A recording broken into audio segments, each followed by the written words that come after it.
So this is how they made Andy Serkis. I'm Tucker. Laser Brain Tag. I'm Sam, and this is 1981's Looker on Stinker Madness. What's that smell? I don't know about you, but I'm thirsty as fuck. Thirsty as fuck. Hey, look at these! Thrill me. If you come back in here, I'm gonna hit you with so many rights, you're gonna beg for a left. Thrill me. Beg for a left. Thrill me. Hey, look at these! No one! Hang on! It stinks. Hang on! Get to the chopper! Stinker Madness. Hello and welcome to Stinker Madness. I am your host, Sam. With me today is Tucker. How are you, Tucker? Doing great, Sam. I finally saw Looker. And how many years has it been since I started pushing this one on you? I'd say at least 7? probably. I don't know. Probably about 7. Not sure. It's It's been a long time. Been meaning to get it. I even had a digital copy already. Because it's like, oh, there's Looker. And it's cheap. I'll grab it so I can watch it. Because Sam told me to watch it. Yeah, the Blu-ray didn't show up in time, and I'm hoping that the deleted scenes are in there. I didn't read enough about it when I did it. I figure it's the most collected, or the largest collection this work will ever see. In my research, I had stumbled across James Coburn is actually super pissed off about this movie. Really? Yeah, he was very angry. He said that it was a goddamn great movie that they gutted to make TV-friendly length. That they would have a 2-for-1 special. It's a 90-minute. They put it in this slot, and then it'll be really compatible with, a TV edit at that point. And he was basically furious and said that there's a lot of really great stuff that just gets on the floor. Oh, that's too bad. God. Do you know, like, how much footage is, or how much the original cut was? How long it was? It's got to be at least 2 hours if he's bitching that much. Yeah. Got to be if not more. Sizable chunk. And that there's probably the way he's sort of dismissive. He's not going to go in at length because he's actually so pissed about it, but I'm just going to assume, reading between the lines and in the words that I read, that he was, in the way he was angry about it, is that there was a lot of it that was him. So there's probably some very sinister science fiction storytelling happening with his character in particular. Right. That's absent from the film. Yeah, he does feel like. I mean, he comes in late, and it feels like he's just there in a sprinkling of scenes. Really. Yeah. That's too bad. I would be interested in seeing that. Yeah, so when I get the Blu-ray, I'll let you know. It's taking forever. It's one of those where you don't pay attention to what you're doing when you're on Amazon and you click on it and then you're like, I probably could have got this next week and now I'm going to wait till the middle of June on this one. All right. Right. Whatever. Right. Yeah, it's too bad Michael Crichton will never get a director's cut of this. Unless we can do it via seance. You think? I think that he's not, against seances. He doesn't really close his mind to anything. Especially, least of all, lasers. So you're laser saying guns. There's a chance. Yeah, I wouldn't be surprised if there wasn't at some point a restoration of it. It would be a little surprising.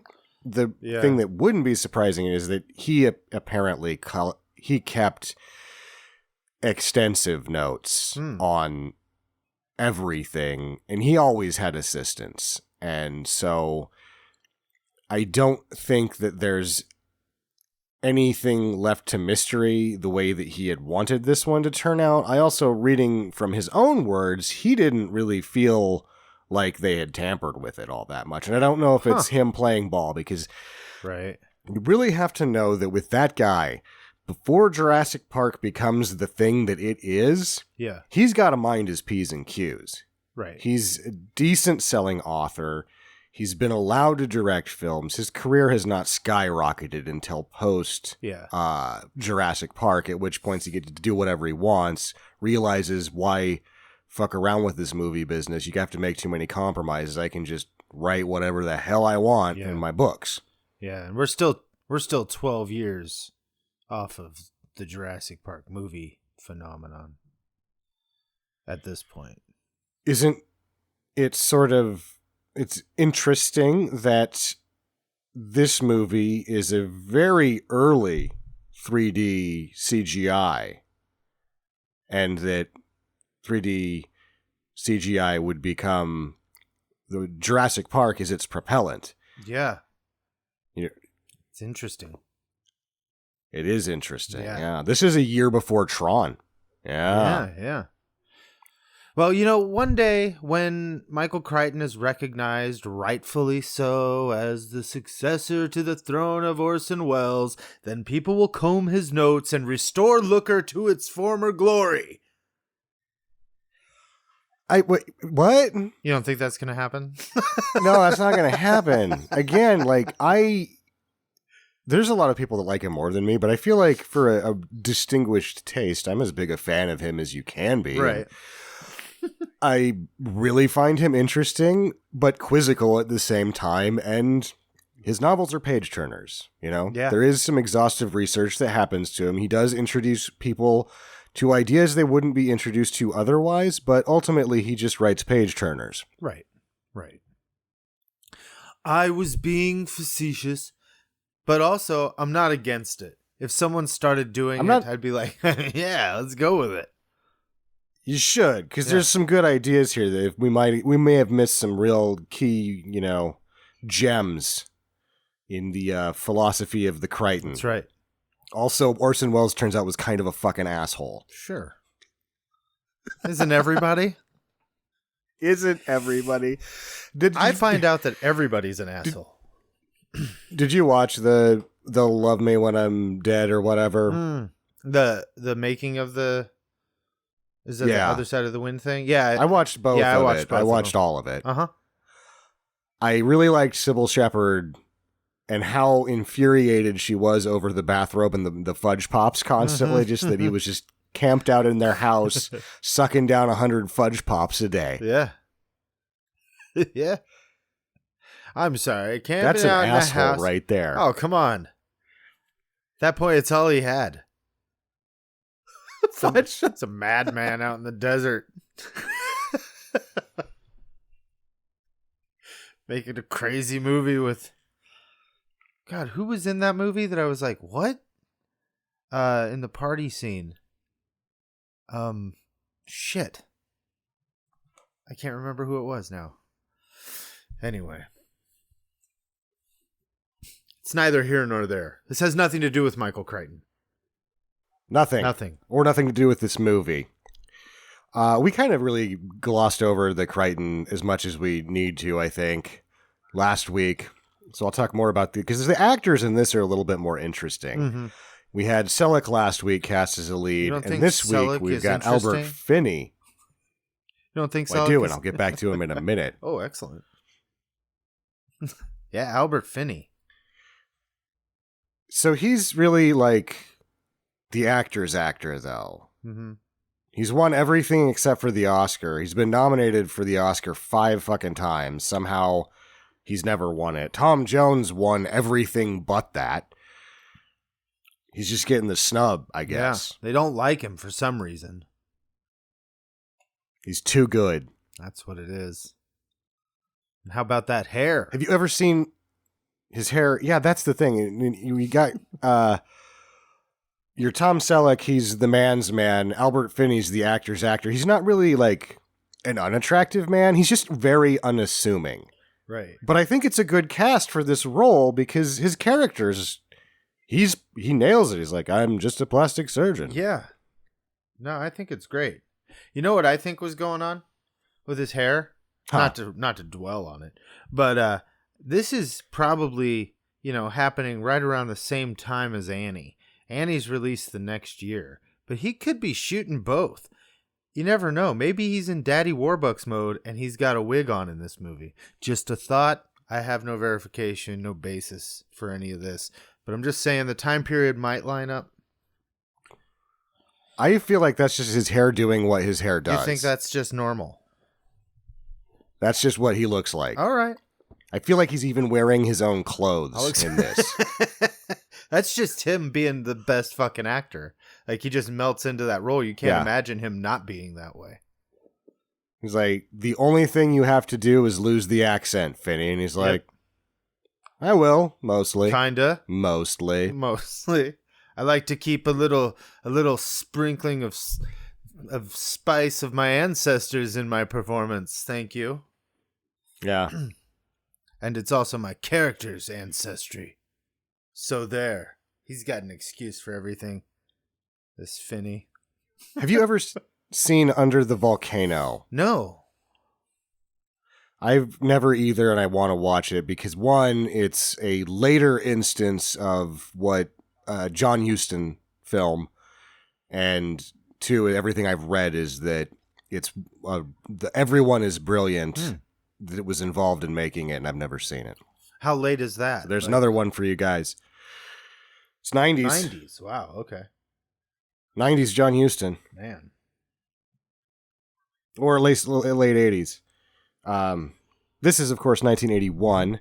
At this point, the star, or at least female lead, one Susan Day. You will know her, of course, as Laurie Partridge. Of course.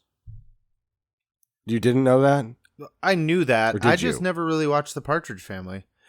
For some reason, where I lived, the syndication focused mainly Brady Bunch. I never really had Partridge Family reruns going where I was, for some reason.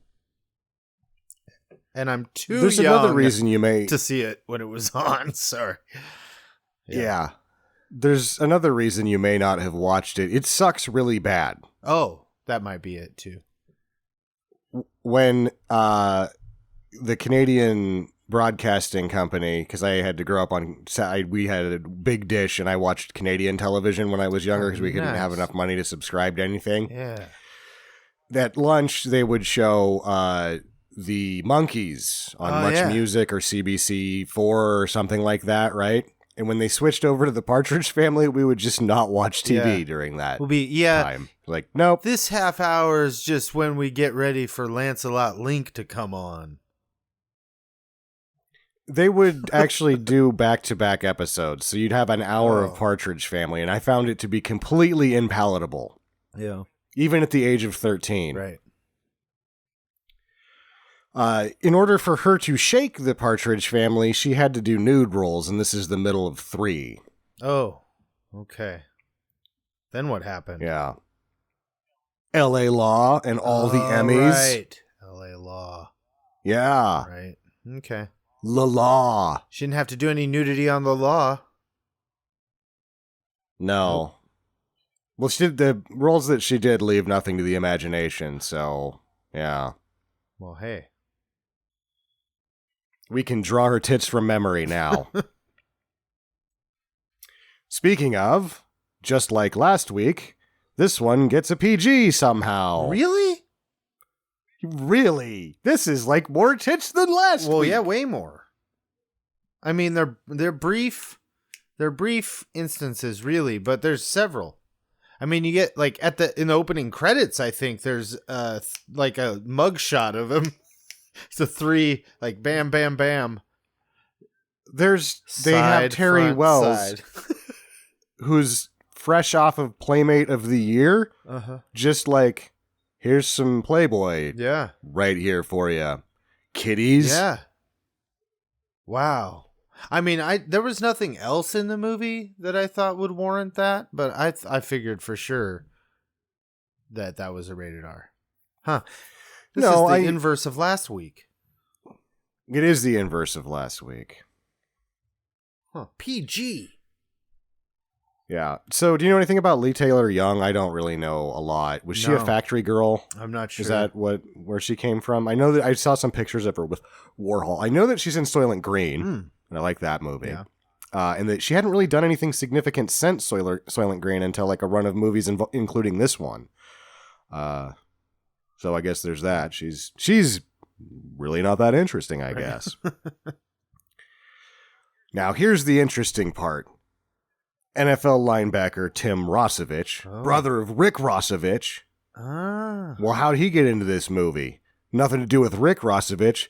Everything to do with it. He played at USC and was Tom Selleck's roommate in college. Wait a minute. Yeah. What? Conspiracy theory that I have now is that Michael Crichton had a Tall Guys Cool Club circa early 80s, and they would just like hang out and high-five each other. But you think in 81, because this is, I mean, when did Magnum PI start? When is Tom Selleck? Around this time, but the thing is that Selleck was in Coma, which was a Crichton written directed film that he did in the 70s, right? So they're he does buddies predate. already. You're right. Okay. All right. Conspiracy Selleck's, confirmed. yes, Selleck's stardom wasn't there yet, but that doesn't mean that Cool Guys Tall Guy Club doesn't true. already exist. That's right. Is Crichton tall? Crichton's like 6'6". He's super tall. Holy shit. Okay, yeah. This makes sense. All right. Yeah, it does. I think you're onto something. I'd have to be. That is the most interesting. Okay, well, actually, not quite the most interesting thing. This all starts years ago when I go to your house looking for the DVD copy of this, because it has been at large for some 12 to 15 years. Right. And I introduce you to the theme song. Yeah. Of Looker. Yeah. And it's like, whoa, this is badass. Now, it's actually tragedy, because the composer, Brian Devoren, is the guy that did The Young and the Restless theme, among a million other things, right? Super famed composer. Sue Sad and The Next are the ones that actually perform this, and Highwire for the soundtrack. Sue Sad and The Next had a real problem of being too awesome. They're sort of new wave, but they mix in very heavy progressive rock for the time period. It is a little too hard for most new wave fans. And I don't know, did you listen? Did you watch all the way through the credits? No. Into the end of the song? Oh man, it just gets like, whoa, prog rock. Awesome. I'm going to go back. Now, instead of, because it's that weird time, 81, we're not really pushing the soundtrack yet, not as hard as we're going to. Right. They don't push this soundtrack. In fact, Warner, in a sort of transitional period, especially with their music label, they don't release this. They actually give this song to Kim Carnes, who do Betty Davis Eyes for her second album, Voyeur. And that version is completely inferior, because I listened to it, to the Sue Sad and The Next version. Wow. And I also listened to Highwire, and that's a fun song too. So the theme song to Looker is on a Kim Carnes record later? Her 1982 album, Voyeur. Betty Davis Eyes doesn't come out till 86, so I think Kim Carnes actually had 4 albums before that song was the mega hit. Wow. Huh. That's interesting. So what happened to Sue Sad and the whoever's? And the next, they did the soundtrack for Radioactive Dreams, which I still, because Albert died, we don't have the Blu-ray of that yet. I believe it's still being worked on. I believe there's still going to be a good release of a quality copy of that film, and probably the soundtrack. I think they did songs for Vicious Lips. They just sort of were a band that was probably too good to be in LA. Interesting. And they had one album around 86, I believe, and they just never materialized into anything. Again, it's like elements of new wave. She has a really good voice. They all could sing in harmony. And then they had this heavy progressive rock element. I just don't think people were really ready for them. Yeah. Well, I'm going to have to check them out beyond just Looker. Yeah. Apparently Fox had optioned this and Congo. And when Crichton had a conscience and said, no, we can't do Congo because apes are endangered and this would not be good to make this movie, he's pretty much blackballed from Fox. Huh. And they optioned the movie, and Alan Ladd had this is an early Ladd company, and we get to see a computer version of the Ladd company logo here, and that's why I'm mentioning it, because that's what comes up, is Ladd company. And so Ladd optioned this immediately, and this is the only Michael Crichton picture to go over time and over budget. Oh. Why? What were the difficulties? I think Warner wanted too much out of it, and then they decided they didn't want anything out of it, changed the block that it got, and this is where Coburn's so goddamn pissed off. I see. They spent $12 million on this in 1981, which Wow. is not the $20 million that was spent on Megaforce in 1981, but it's still a pretty big budget, Yeah. especially for a minor block. Right. And they're really hoping to make it all back on TV. Well, at least Megaforce had it every dollar on screen, right?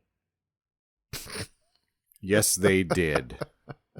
And the ripple effect was felt all the way to one of the more recent Star Wars movies when they actually went straight up Megaforce in it. I'm like, really? You're going fucking Megaforce on this one? Really? All right. Godspeed. I mean, I can see how much cocaine Hal Needham's doing at that time on screen. Sure. That's what I see. I have no idea if that's true. I wanted to accuse Crichton of doing one of the male models as a Hitchcockian cameo, but I could find no evidence of it. I thought he was either the windsurfer or he was the model that kisses one of the lady models in the fake commercials at the end, the Verhoeven-esque fake commercials that are in this movie. Yeah, those are great. So the movie starts and we stumble upon a plastic surgeon who has a conscience. This is something that doesn't probably exist in real life because she's like, I need all of these modifications done. And he's like, why? Yeah. You're hot as hell. Yeah. It seems like to me, it made me feel like, oh, this guy probably does a lot of like reconstructive surgery. Like people are burn victims. Who knows?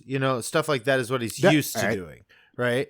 And that for it to be like strictly cosmetic seems to be a luxury that is maybe a lot more rare than we think of it today. That's how it felt to me. Yeah. His buddy doctor comes in and he's like, if you don't do it, somebody who's shitty is going to do it. And he's like, well, I guess I better do it then. I owe it to the beauty of mankind. Do her, he says. Also. That's how. Are you going to do her? If you don't do her, someone more competent will. Yeah, I'll do her. He's like, I'll do her. And then the other guy's like, and I'll date her. Yeah. I was like, what a weird arrangement you people have. Yeah, that's strange. But then you find out Albert Finney is making all this money off of the Beverly Hills so he can start a burn ward unit for children. There we go. Yeah. What a great guy. A good man. We're immediately sent into the theme song music video that it's like, is it a movie or is it because we find out later that they really decided to change the block and push this thing for TV? It's starting to make sense why it has this in it. Right. It's got a TV length intro in it. With tits in it. With tits so in it. I'm sure there's going to be a recut somewhere, right? How confusing. He's like, oh, you'd like me to do that? I'm Michael Crichton. I won't say anything bad about you, but I'm going to give you something that you're going to have to rework because there's tits all over this theme song that you wanted. And the theme song is apparently too hardcore and edgy for you to air, so you're going to have to get Kim Carnes to fucking redo it. Man.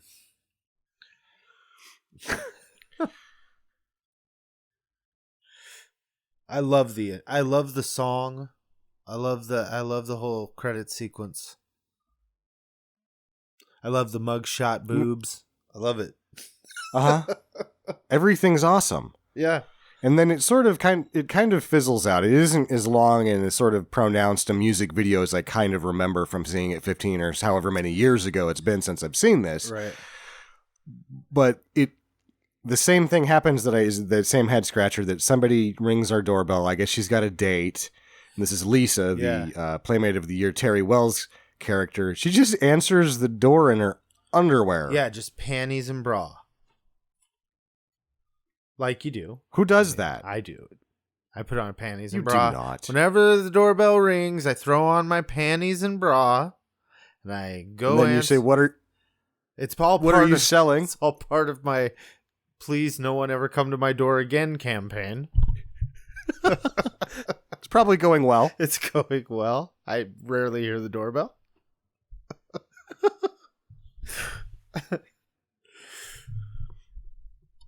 But yeah, that scene's kind of cool. I like that scene. I thought it was pretty suspenseful and strange in a compelling way. Like she's, it's a typical, almost like a slasher scene. Like you're like, oh, no one's there, whatever, and then something bad's gonna happen. It's very foreboding, and you see the shadow of a man behind the curtains. And a man in Macho Man Randy Savage's glasses. Exactly. And then something strange happens to her, and she wraps herself up in the curtains at the open window and falls out of the building to her death. And drops her dog before she does it because Crichton knows to never do the dog. Yeah, you gotta be careful. De Niro's still reeling over that one. Yeah. But really, it's like, what is she? Whoa, she's doing this to herself. It's weird. Like, you're like, and wasn't there someone there? And then this guy comes back in and he sets a pen on the couch, right? Yes. And what looks like a cracked milk dud on the bed. And puts this weird gun thing back in the case. She found this empty gun case on her bed that looked like a gun, like an imprint of a gun would put in it, but it's a strange looking gun. So he does that. So that's all we know that's going on. And immediately I'm like, this movie's pretty cool. Yeah. Later we'll find out because the detective goes in to meet with Dr. Larry. What's his last name? Finney. I don't know. I can't remember. No. Should get this pulled up. So. We'll just call him Larry. Yeah. Larry. Dr. He Larry. meets with Larry, and he's like, towards the end of the meeting, when he's like, all these hot girls are killing themselves, and he's like, that doesn't really make any sense. And he's like, no, it doesn't. This is actor Dorian Harewood, who's been in about everything, but never really he's just a character actor. I think he was in the Roots cash grab, like another Roots 2. What was that called? Roots Next Generation. I can't remember. I know what you're talking about though. But he was in Full Metal Jacket. Yes, that's where I recognize him most from. He was 8 Ball. 8 Ball, yeah. Albert But Finney's Dr. Larry Roberts. Larry Roberts, a very bland name. Very bland. There's this versus the character that is Tom Selleck and everything about Runaway that doesn't make sense with the rest of the work of Michael Crichton. Mm-hmm. This one fits in perfectly. You have an unassuming, boring doctor who now has to serve as a hero. Mm. Yeah. I like that. But now the frame is on because he gives him back the pen, which should be evidence, should it not? I would assume so. And he also sees that the thing that we thought was a tiny bocce ball or a cracked milk dud is actually a button from his coat, his blazer. And we think, wow, the tailors were just cavalier with their materials at this time, were they not? This is really an expose about the tailors of the time. Yeah. Crichton's taken no prisoners, is what I'm saying. Crichton's packed this with big middle fingers to everybody.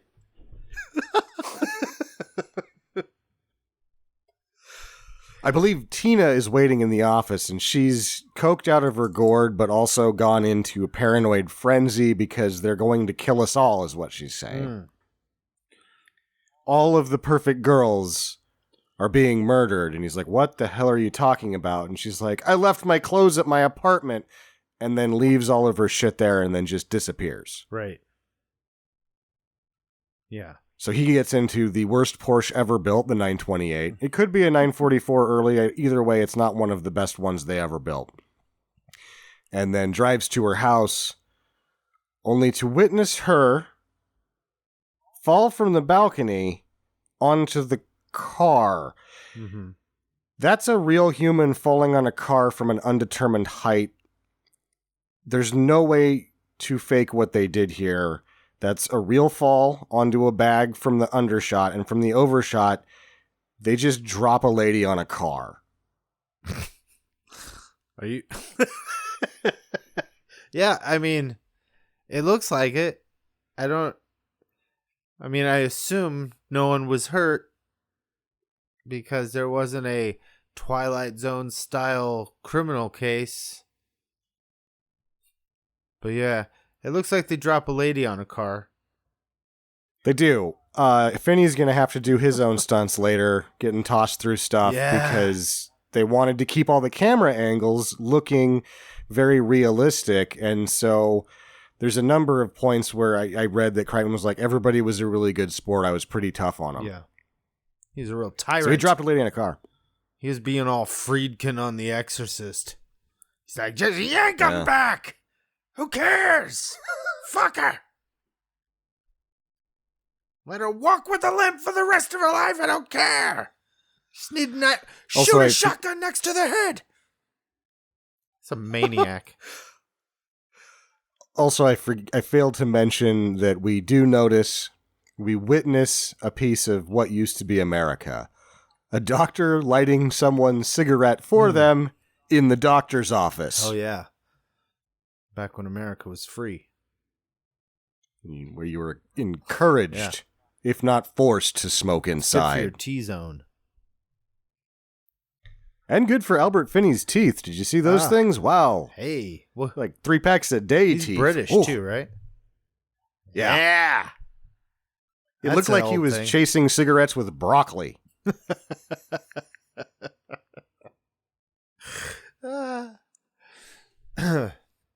He probably prescribed them. Yeah. 2 packs a day now. 4 packs. Get up to 2. Don't be lying to me. Tell me you're smoking 2 and only smoking 1. If you can get to 3, get there. That's right. You know what's good for you. The detective meets Larry Roberts at the apartment of the woman who's just fallen to her death. And he goes, so that's what happened? That's the worst goddamn story I've ever heard. And then Finney goes, it's true. And then he looks at him and goes, shit. Yeah. It's an honest reaction. Yeah. But he's not going to arrest him or take him in or anything. He's like, yep, this is fishy, god damn it. Did you leave any evidence at her apartment I can give back to you right now? Yeah, just myself. No, we don't have any leads, but here, you left her pen on her couch. There's some photographs of you throwing her off of the balcony.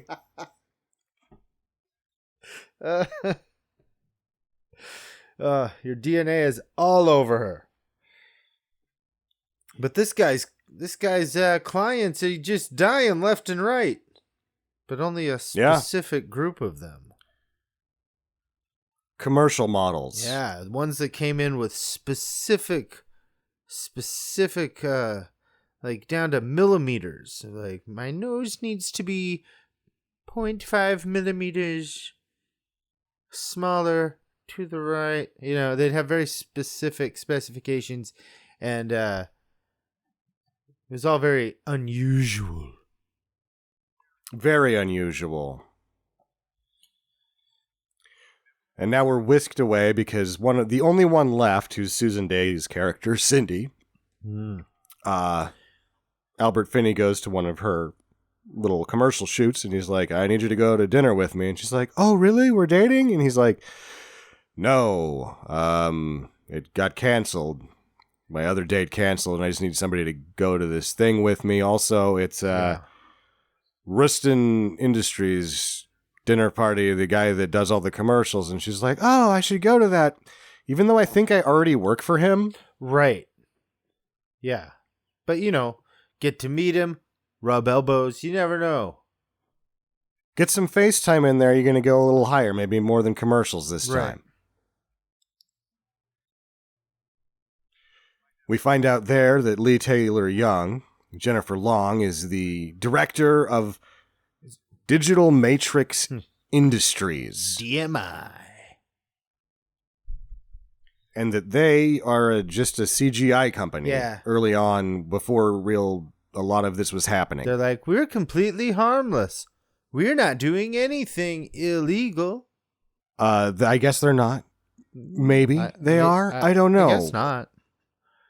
It seems like a shitty dinner party, so Larry and Cindy get drunk. He takes her home, and then is once again a gentleman, and just puts her in bed and says... Just lays on top of her for a minute. Yeah, like, you can't have this. This is what you want? All of this Finney? All of this middle-aged average man you desire? My man flesh is melting down over the contours of your young, ripe physique. And I know it makes you feel warm and sexy, but I'm not going to let you have it. I'm getting up, and my body will retain its shape again, and I'm going to my bedroom. Also, I get up at 6:30. Leave you with your blue balls. See you bright and early, lady. It's my new Albert Finney impression. Yeah, no, it's really good. Very good. And now, at this point in the movie, I'm going to break the narrative a little bit. We have been just sort of like, there is nothing but male gaze happening in this movie. For sure. And the character is working completely opposite to it. It is so strange. Yeah. And definitely on purpose. I like it. So he takes her. He's like, oh. And at this point, we're realizing that he's just doing his own gumshoeing at this point. And he's also trying to keep her alive. He's like, I'm a plastic surgeon, but I've been thrust into a situation where I'm worried about your life. I'm going to keep an eye I'll just on drive you to work. I'm taking you home. You think for a tryst, but really, I'm just keeping you safe. You're going to be with me. Take you to work in the morning. Yeah. And is this where the title cards start with a Saturday? Oh, the title cards have been going on the whole time. Oh, this is where I first started to notice it, I guess. It's Saturday now, and he takes her to the commercial shoot for something that involves bikinis and volleyball and her falling down over and over and over again. Just continuously throwing herself down. And that she's not matching the computer is what the director and the crew are having a problem with. Yeah, she's not getting to the right spot in the frame and doing exactly the thing she needs to do. If they were maybe to print a picture out of it, like, this is just bad directing, I think. The director is actually Terry Kaiser, too. He's making a small cameo here. Yes. Old Bernie. So they say, scrap it, we're just going to get the whole thing in post. And you're like, what? How are they going to do that? Yeah. And we find out because they... Yeah, but Finney has spotted a Digital Matrix Industries van nearby. And he goes over to it because the back door's open. And he looks inside and they're trying to match her to this. And they're talking now about, like, we're just going to do it all animated. we're going to have to do the animation. We're just moving to phase 4. These commercials are too hard to make with real people. Yeah. So they send him off to Digital Matrix. She finds out that she's going to get $200,000 a year for her likeness. Mm-hmm. And they're just going to scan her body and then do all of the commercials with animation. Yeah. This is exactly what they did with Andy Serkis. If you ever see Andy Serkis in anything, even if he just looks like Andy Serkis, he's actually just a digital recreation. Isn't that true? That's not true. Andy Serkis isn't even real. I made that up, right? Or did I? No, the actor that plays Andy Serkis in Earth is actually Gollum. Uh-huh. That's right. Yeah. Yeah. It's layers upon layers at this point. It's hard to figure out where the real world begins. And Macaulay Culkin's doing all of the motion capture for it. oh, wow, that's really interesting. He's a talented guy. I mean, the aftershave thing and that. Yeah. So while they're scanning her very naked body for a very long time, and then bringing up That's 3D so animations weird. of naked ladies. One of the scientists like walks her into this weird, mechanical area on this platform and says, "You're going to walk over there." And she's like, "By myself?" And he's like, "Yep." And then he leaves and she walks over and does she disrobe there or she's already disrobed? Yeah. No, She she's disrobes got there. her back. Yeah, the robot lady's like, "Take off your clothes now." And she's like, Yeah. "Oh, great, you perverts." And then it seems like such a weird way to do this. And the move. she's on like a weird turntable that like lowers down into a bottom place and then it turns her around and around while she gets scanned, which that part makes sense. But to like make her just walk down onto that circle and then it like lowers her down like she's getting ready to pop back up like a Bon Jovi concert or something. Well, it seems to me that the movie's gone full Star Wars here because she's getting dropped into the carbonite, basically. Yes, Is what that looks like. exactly. And then meanwhile, Lee Taylor Young is showing Albert Finney why they have to do this because people aren't looking at the right spots in commercials, and he's wearing the targeting computer for an X-Wing. Yeah. Stay on target. They're like, "You're looking at the boobs, Albert. Stay on target. Look at the product."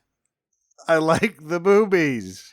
And the whole thing adds up to, do you see that part on the screen where her boobs are right now? If you cut immediately to the product being in the same spot as the boobs, they'll see it. I feel like that's the end of this operation. Yeah.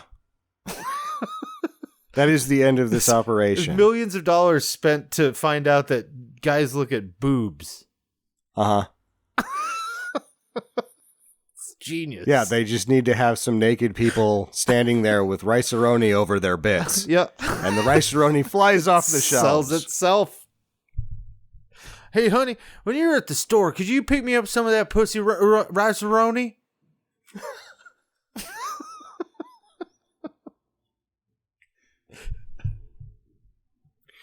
Also robots. Robots, little boxy robots. These ones are a lot more sleek.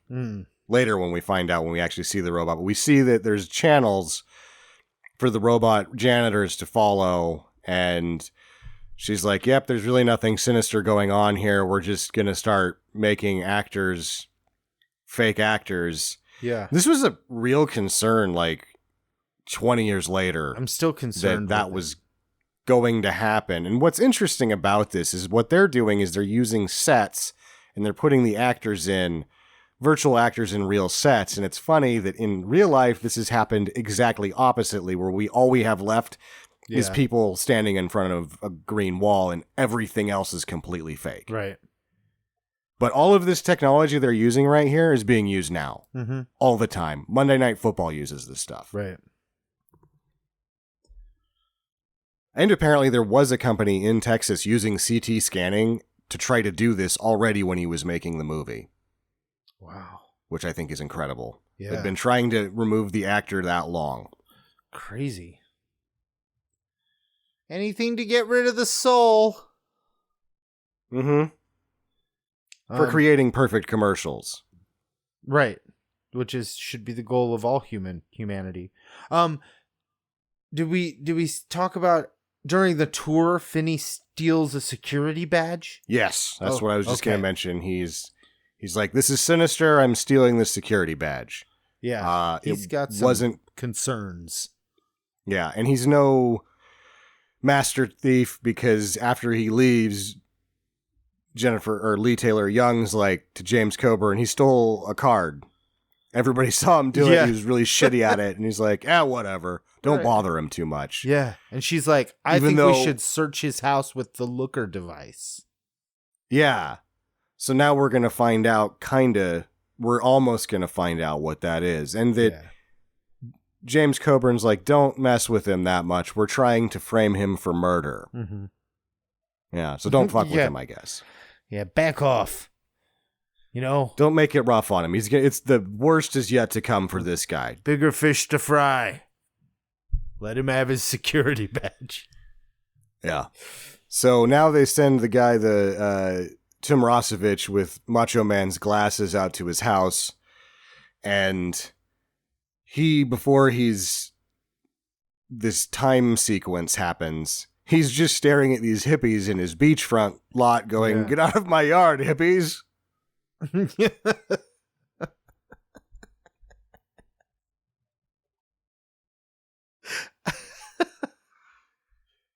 There's a lot of he blinks, there's this weird flash. They had done apparently there is on principal photography they're using flashes here, but they decided it wasn't enough, so they add some post-production negative effect to it. Yeah. To sort of bring it out a little bit more. I think it mostly works. It kind of works, but it kind of evokes Incredible Hulk. Like a little bit, yeah. The Lou Ferrigno show. Mm-hmm. That's what it made me think of. But I like it. I like the way he does it. I like the way the sequences play out, and I like the way it reveals what's happening. Because it was confusing, but not off-putting in its confusingness. Yeah, and he had hidden the security card upside down on a picture frame against a white background so that you could barely see it, which does kind of work here. Yeah. Because at this point, the Macho Man, Tim Rossovich guy, the henchman, he's trying to find this in his apartment for about 2 hours. And so we keep flashing ahead 30 minutes until it's finally 6, and he's just given up on it. He's just like, fuck, I couldn't find it. And it's because, you're trying to find white on white with sunglasses on. It's going to be difficult. Right. And in the meantime, Susan Day has gone to her parents' house. Yes. And her parents are watching television and are so hypnotized by what's happening. They barely look at her. They talk to her a little bit, but they won't. They just want her to get out of the way, basically. Yeah. So they can My note there shows. Is, on second thought, I'm not going to visit my parents anymore. Yeah. There's really no point anymore. The real winner of this sequence is that Budweiser product placement that makes it center stage, where you're supposed to be looking through the whole time. He's even doing that on purpose. There's some elements of fine filmmaking happening here where he's like, oh, you're going to make me put Budweiser in here? I'm going to use it for the narrative, sort of fourth wall-ish shit. Take that. Yeah, and is that a Budweiser commercial going? I think so. When we're looking at the Budweiser? There's a beer commercial on, the audio's running. Yeah, it's kind of cool. I like it. Yeah. So she comes back and she's like, what the hell's going on? And he just cuts to the next scene and he's just like, I have no idea. So now they're going back to Digital Matrix Industries with the stolen card. And she's like, we're never going to get in there. The security's too good. So he puts on a white lab coat and walks in the front door. And the security guard's like, hey, you got to sign in. Master of disguise. First instance of the master of disguise. And then he signs in and he's like, put the time in too. Right, okay, yeah. Oh, sorry, yeah. Procedures. Rah. Let's go. They're unable to get into the room with the looker device, but they do go to an adjacent room, and we now see the janitor bot, which is much nicer than the bots in Runaway last week. Yeah. And we see how it works, and they realize, oh, this janitor bot's going across the hall to the room we want to get into. Yeah. So they have a ride along with the JannyBot 4000. Yeah, they hop right on. And the engines aren't even stressed. You'd think it'd be like... Yeah, it's like... Nothing. Nothing. The damn fine janitor bot right there. That is a fine machine. Although it looks like it's dumping trash into itself, but I can't see for the life of me where it's going. I just think it goes back to where it came from and it shoots the trash out its butt, maybe. Oh, cool. Yeah. Just digests Just does it. Yeah. Leaves it all meanwhile, over the place. Tim Rosovich's character, which in the script is named Mustache Man, is onto them because he sees access denied entries. I guess he's also the head of security, and he's hired nutsacks because the guy that works for him is just watching football and not paying attention to all of this security problems that are happening virtually all around him. Right. Very accurate, I believe. Yeah. So Mustache Man makes it upstairs, puts on his Macho Man glasses. We see other prototypes of the Macho Man glasses here, and there's some chemicals and other things around the room. And he uses it on them. Susan Day has gone catatonic, and now we get back to the sort of point of view. And this is very strange because we now can go back to the first scene of the woman going off of the balcony, sort of twisting herself up. And even though we were not in her direct point of view, the film is seeing what she sees. So we now understand with what's happening to Finney that she just didn't know he's there. Because this gun basically hypnotizes you into making the user of the weapon invisible. Right. And so we now know that the Mustache Man twisted her up in the curtains and tossed her off the edge. She didn't just do that herself. Yeah. And that he's really toying with Finney cat and mouse style and just kind of beating the crap out of him. And we just see Albert Finney, blind with vision, getting tossed around this laboratory. Yeah. There's some fun things that happen with him seeing the henchman in the monitor or mirrors and things like that are outside of the gun's ability. And he uses that to sort of piece together a strategy in which to escape the attacks from the invisible assailant, and eventually uses the gun against him. And then, rather than being a tough guy, he's really just a plastic surgeon, so he kicks him in the nuts. Yeah, it's great. And isn't the first time he uses it against him, he uses the Randy Savage glasses, Macho Man glasses. He puts them on, and the reflection bounces back and hypnotizes that guy, and he gets to kick him in the balls. Yes, and that he also uses the acid to destroy the rest of the prototype glasses, so they're no longer good. Yeah. And foolishly then, when he finally gets Susan Day to come to, he tosses the Macho Man glasses aside and keeps the gun. Yeah. The fuck was that? But that comes back on him later. He should have kept those glasses. I know, but why would... I don't know. I don't know why people do things sometimes. Yeah. Like, he then makes those were very sort useful. Don't drop them and leave them. But Jackass. In the narrative, the peril that happens to him later is by his own mistake. And the film points that out, like, you should have kept those, bud. Right. It's not like we say that and then everything works out fine. It's like, no, you made a mistake. Yeah. So now he takes Susan to his office, and he's thinking, well, this is probably not a very good hiding place because it is my office. And sure enough, it isn't. The phones are out. God damn it. You know? He's got the hypno gun, but they use the smoke that he read about that basically disables it. And he's like, what's going to happen here? And they're like, we're going to shoot you with real guns. And you're like, oh, fuck. Yeah. They just upped the ante. Yeah, he's back to being basically hapless again. He's kind of doing the sort of battle role that you would do if you were a middle-aged Albert Finney. Mm-hmm. He's able to survive, but he is not able to protect her. He is not a hero. Yeah. She is captured. He does cut a man's hand, and then they realize, well, we're in his office. He knows it a little bit better than us. We haven't shot him yet. We got the girl. Let's just fuck off. And they do. Yeah. They fuck his office up. Yes. There's a lot of damage. At one point, he tries to break out one of the outside windows to get airflow to clear out the smoke. Like, he's trying things, but it's not working. Yeah. And they are victors in this encounter. Yeah. I like it. I like it all.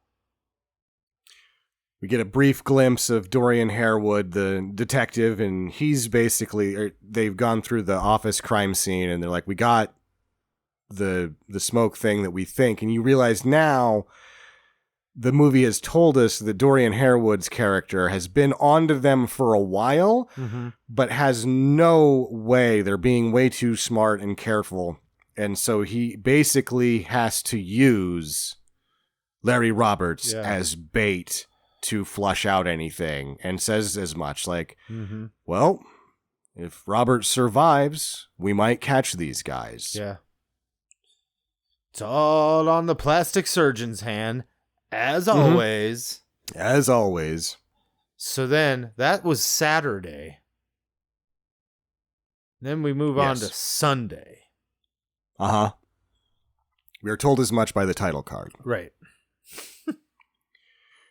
Now we have a high chase scene involving, it looks like, a celebrity and his Porsche. Right. They both have the guns of hypnotism. The henchmen are dumb because they don't put their glasses on until he zaps them first. And what is wrong with these people? It's like people that won't wear masks. I'm like, just put the glasses on. Put the glasses on. Why aren't you wearing the glasses the whole time? There's a brief bit of Michael Crichton almost comedy here. We're in the middle of this chase scene that is a lot more exciting than the chase scene in last week's film.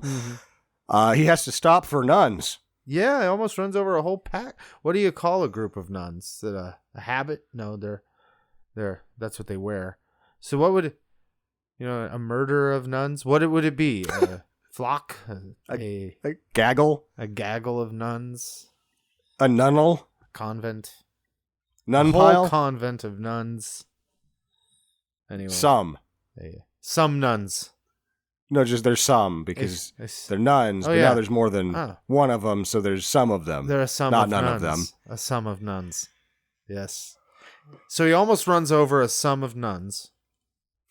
I'm glad we figured that out. Yeah. And he starts driving a little bit more cautiously, using his rear view mirror. They blast him in the rear view mirror. It gets him, and he comes to is now fountain. He's in the fountain at Echo Park. Yeah. There's no way to get in there. I actually had the moment when I was like, they're just gonna shoot him while he's driving. I was like, oh yeah, that's what they did to those girls, I think. Yeah. He does better. course He they're survives somehow. Yeah. Luckily, God. Because it looks like You he see got some- some air. Like he went over some shrubbery to get into that thing. And like the Yeah. barrier, the outside part of the fountain is not broken at all. He sailed into that fountain. Yeah, he dropped right in there somehow. Yeah. I think Crichton afterwards is like, we cut this differently to make it seem like he'd actually be able to get in there, or we were going to do something that made it seem like he was actually able to get in there. But test audiences were responding to certain things one way, and I just don't get test audiences, that we have to fix these things that really make sense, and they just don't care about things that don't make sense, like this car being in the fountain. So I left it in there like that. All right. Yeah.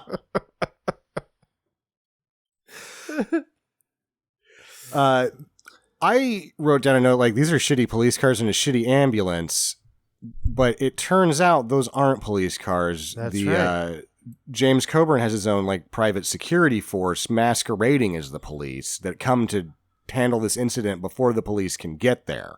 Yeah. And Larry Roberts decides the best place to hide will be in the back of a police car. Mm-hmm. They'll never find him there. And they didn't.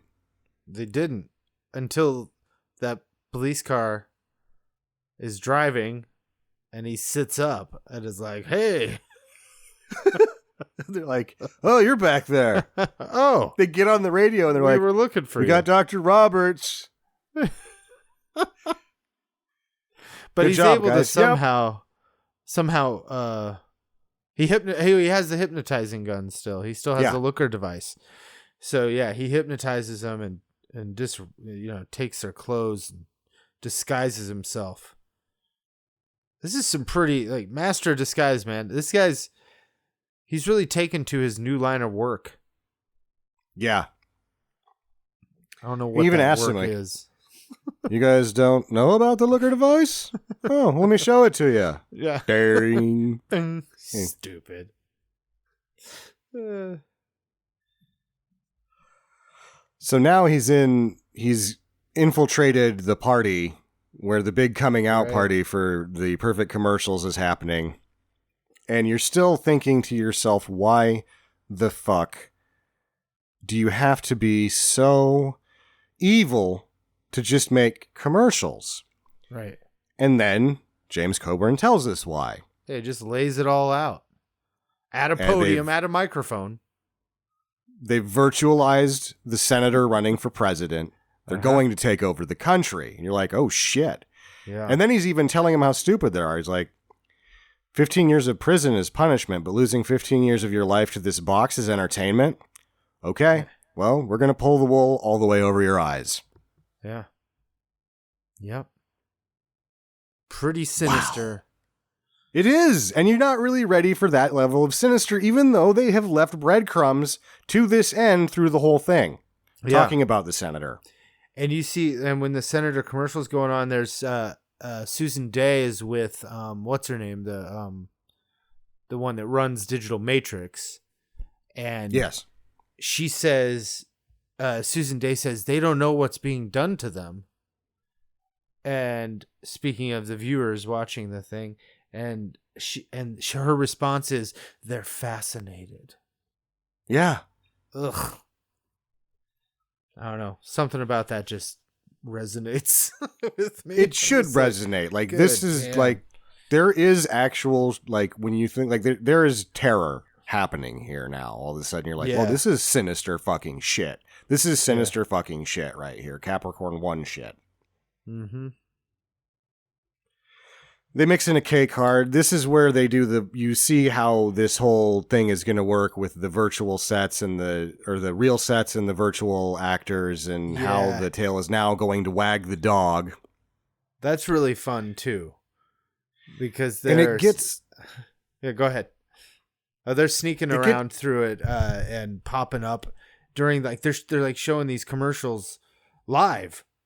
They're shooting the sets live and placing the digital things in them live while people are watching, and at the party at least. yeah. They're not going out over the air, I guess. And but there's Albert Finney hiding in the car, with these or the best ones when the guy's laying out on the table, he got shot. Like the kids are at the breakfast table. They think it's like comedy, like these are red herring things happening, and then the viewers are like starting to, like, as it's happening, going, wait, what the fuck is happening here? Yeah. Now there's a dead guy. The mustache man shoots Lee Taylor Young accidentally. She dies, and she dies in a really cool way where Susan Day is trying to free herself. And she's so committed to, like, the plan that she knows she's going to die, but she won't let Susan Day have the keys to unlock herself. I thought that was like, wow, you're fucking evil, lady. Yeah. Yeah. Cold shit happening. Yeah. Coburn's now realized if you want something done, you got to do it yourself. And he's out there with the gun, hopping around. Finney is slightly more than hapless because he does have the device now. He uses it on the mustache man, and then rather than anything else bad happen there, Coburn just kills him. And that's where he ends up on the breakfast table in the commercial with the virtual family. And there's a dead man laying on their breakfast. It's great. And the kids are complaining about how they're having the same old breakfast again. Yeah. And it's like called Odie's or something like that. Yeah. And he holds it up, he's like, Odie's, and there's a dead man on the table behind him. It's great. Yeah, it's good stuff. And this whole time, there's robotic cameras, there's all this stuff. There's like, this is every TV station now, just with that one element flipped backwards. Mm-hmm. But all of this is real now. Right. It's true. Eventually, Dorian Haywood, the lieutenant, the detective, he's like, all right, we got enough evidence. He's on screen being a murderer. We can get him. So he just shoots James Coburn right in the throat and then lets him die that way. Yeah. You're like, whoa. Well, there's a commercial for Spurt toothpaste playing behind him. Spurt toothpaste. Yeah. That was my last note. Spurt toothpaste. Yeah. God. So They all lived happily ever after? I don't know. He's like, that's a bad cut. And he's like, you'll have to treat it. And he goes, I don't date my patients. And she's like, what does that mean? He's like, well, I don't want to treat you anymore because I want to take you out on a date. And there's no kiss. There's never a realization of the gaze that has been placed on her. He's still a gentleman. Yeah. And they just walk out. He's just like, later I might bring you back to my house and lay on you on the bed, tease you with my alcohol-drenched, flaccid penis, dangle it in front of you like a carrot on a stick, and then take my leave of you, sleep in my own bed. It's kind of my thing.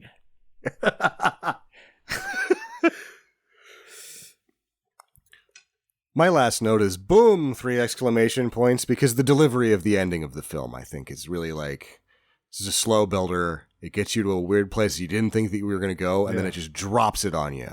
Yeah. It's good. It's a cool movie. So now, do you have any questions? Because I have only one question. Like, why, aside from you, have I never heard of this movie? That's I don't know. I don't know why this is so disappeared, it seems. Why Warner sort of gave up on it. It's early on Ladd. So Alan Ladd doesn't really have the ability to push hard on them. Like, this thing got stuffed into a place that it shouldn't have gone. It got stuffed into a small block with the intention of trying to make money off of the TV recuts from the different stations that are going to do it, because that still happens at this time. Yeah.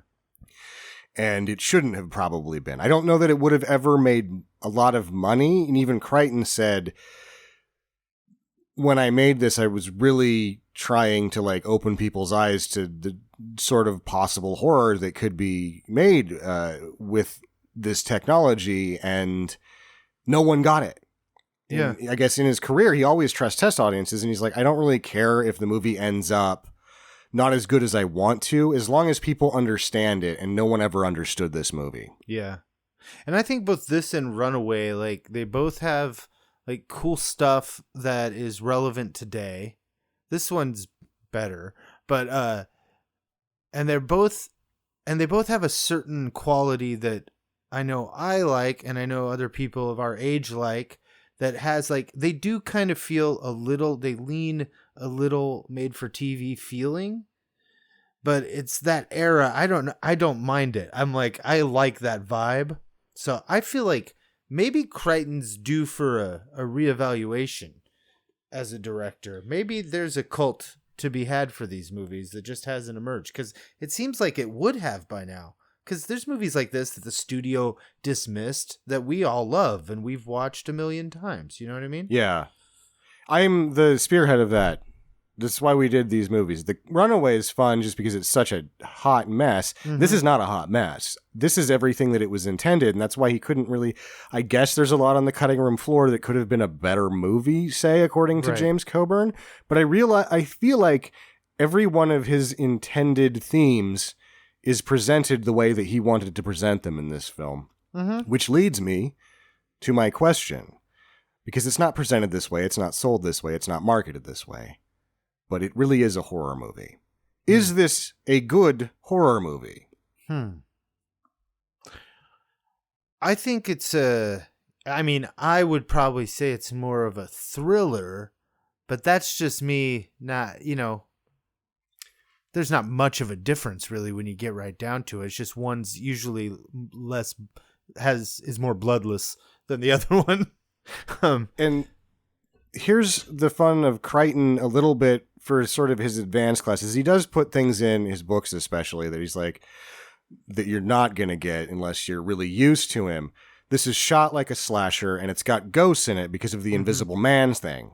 This is a fucking horror movie. And I think it's one of the more well-made horror movies. It's just so veiled, thinly, I might add, by all of these other things that you don't notice it. It's sort of like The Skin That I Live In by Almodovar is really a horror movie and one of the more terrifying things I've ever seen.